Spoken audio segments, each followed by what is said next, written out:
Hello दोस्तों, welcome back to my YouTube channel. मैं अमन सिंह आपका अपना चैनल बहुत बहुत स्वागत करता हूं। दोस्तों, आरपीएफ एसआई का एग्ज़ाम चल रहा है जो कि 2 दिसंबर से 13 दिसंबर तक चलने वाला है। ठीक है, तो जिन भी दोस्तों का पेपर हो चुका है और जिन भी बहनों का पेपर हो चुका है उनको उनके लिए तो कोई बात नहीं है, क्योंकि उनका एग्ज़ाम में जो होना था वो हो चुका है। ठीक है, और मैंने भी अपना बेस्ट रिव्यू अपने एग्ज़ाम का दे दिया था। अगर आप लोगों ने नहीं देखा होगा तो जाके देख सकते हो। ठीक है, मेरे मेरे इससे प्रीवियस वाले वीडियो में आज बात करने वाले हैं कि इंपॉर्टेंट टॉपिक्स क्या है और मेरे एग्ज़ाम में कैसे कैसे क्वेश्चंस आए थे। ये चीज़ें मैं डिस्कस करने वाला हूँ। ये वीडियो आपके लिए बहुत ही ज़्यादा इंपॉर्टेंट रहने वाली है, तो आप लोग वीडियो के अंत तक बने रहिएगा। मैं ऐसा आशा करता हूँ कि आप लोग वीडियो को पूरा देखेंगे। ठीक है, स्टार्ट करते हैं।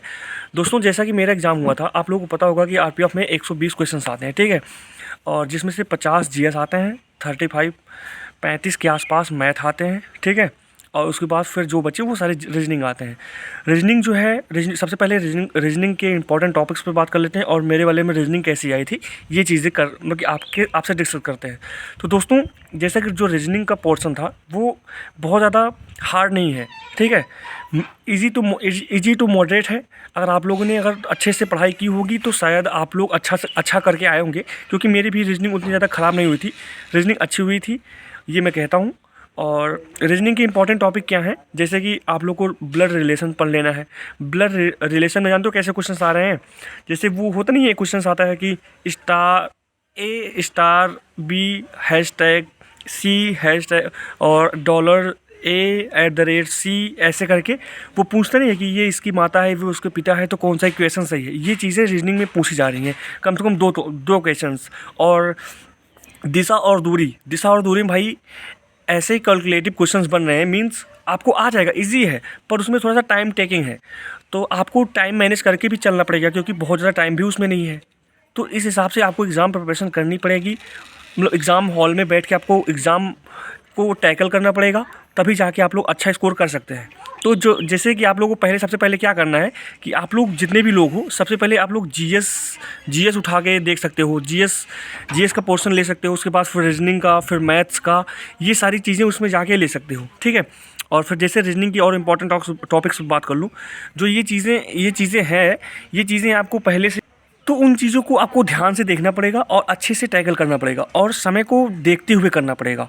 ठीक है, अब बात कर लेते हैं। जो रीजनिंग की ऐसी है कि आप लोग अगर रीजनिंग थोड़ी सी भी प्रैक्टिस किए होंगे तो रीजनिंग आप लोग कर ले जाएंगे।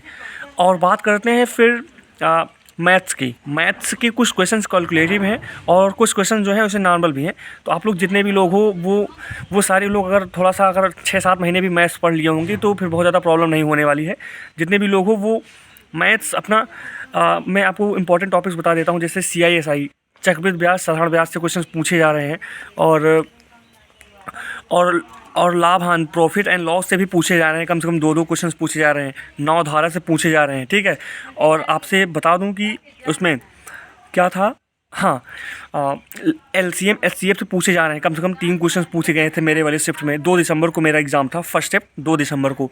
ठीक है, उसमें ये पूछा गया था जैसे कि एक जैसे मान लो 12 लाशा दे दिया। ठीक है, और मासा उसका दे दिया 4, और एक संख्या दे दिया और दूसरी संख्या क्या है ये पूछ लिया। तो ये चीज़ें, ऐसे क्वेश्चंस उसमें पूछे जा रहे हैं, तो आप लोग इसकी प्रिपरेशन करके ज़रूर जाइएगा। ठीक है, तो जितने भी लोग हो ऐसे क्वेश्चंस का रिवीजन आप लोग करके जाइएगा, क्योंकि ये क्वेश्चंस मैं ये चाहता हूँ कि भाई जो चीज़ें मेरे साथ में हुई हैं वो चीज़ें किसी और के साथ में ना हों।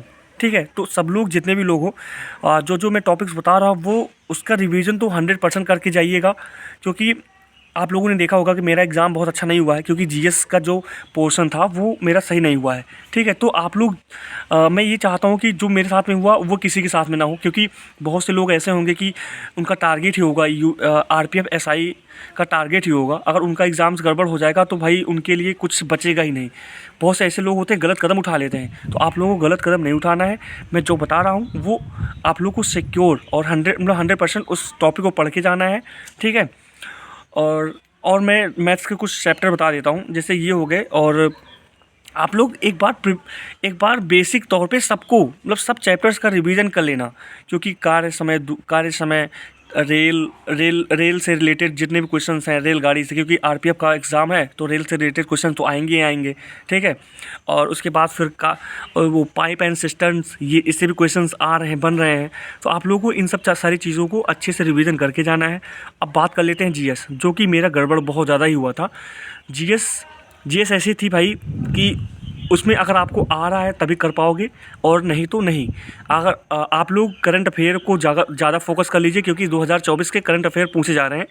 और जो करंट अफेयर पूछे जा रहे हैं, अगर आप लोगों ने मेहनत किए होंगे, कम से कम 3 से 4 महीने से लगातार अगर करंट अफेयर पढ़ रहे होंगे, तो आप लोग उस करंट अफेयर को सॉल्व और टैकल कर लेंगे, ठीक है। पर ऐसे ऐसे क्वेश्चन पूछे जा रहे हैं कि आपके रूह खड़े हो जाएंगे भाई। जीएस के ऐसे ऐसे क्वेश्चन हैं, मतलब कि ऐसा नहीं मैं बोल रहा हूँ कि पूरे क्वेश्चन, जैसे 50 क्वेश्चन आने वाले हैं तो 50 के 50 मतलब बहुत ज़्यादा ही हार्ड आ रहे हैं, ऐसा नहीं है। उसमें से कुछ क्वेश्चंस नॉर्मल भी हैं और कुछ क्वेश्चंस इजी भी हैं। ऐसे क्वेश्चंस कुछ हैं जिनको आप लोग देखते ही आप उसका आंसर टिक कर दोगे, और ऐसे क्वेश्चंस हैं जिनको आप आंसर दे ही नहीं पाओगे, ठीक है। और ये चीज़ें हो गई जीएस की। और मैं जीएस की कुछ इंपॉर्टेंट और टॉपिक बता देता हूँ, जैसे क्लासिकल डांस हो गए, ठीक है, और इम्पॉर्टेंट डेट्स हो गए।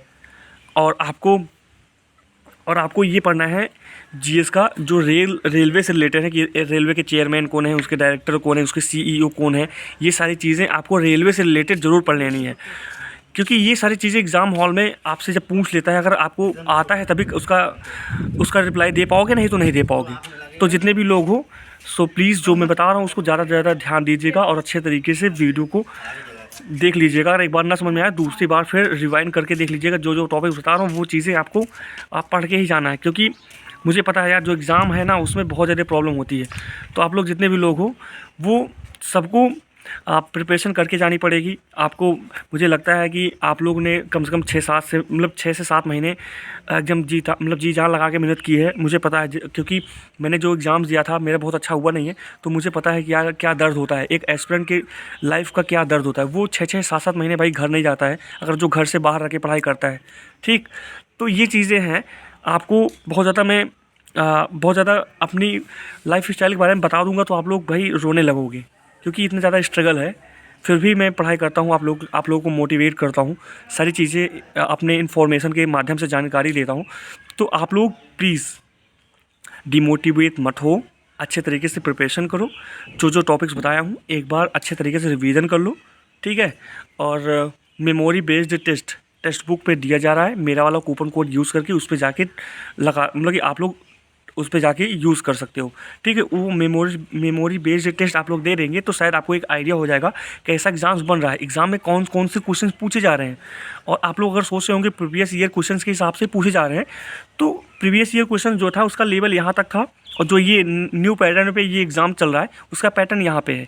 मींस प्रीवियस ईयर क्वेश्चन से इसका लेवल अप हुआ है, और रेलवे के क्वेश्चन जो बन रहे हैं वो चीज़ें आपको प्रीवियस ईयर में मिल जाएंगी। तो आप लोगों को ऐसा नहीं है कि पूरी एग्ज़ाम पैटर्न ही बदल दिए, नहीं बदले हैं। प्रीवियस ईयर से इसका थोड़ा सा लेवल अप रखे हैं। जीएस जो है थोड़ा सा एसएससी मॉडल पे पूछा जा रहा है, और मैथ्स कैलकुलेटिव है। रीजनिंग तो कुछ क्वेश्चन ऐसे हैं कि आप लोग बिना पेन उठाए कर सकते हैं।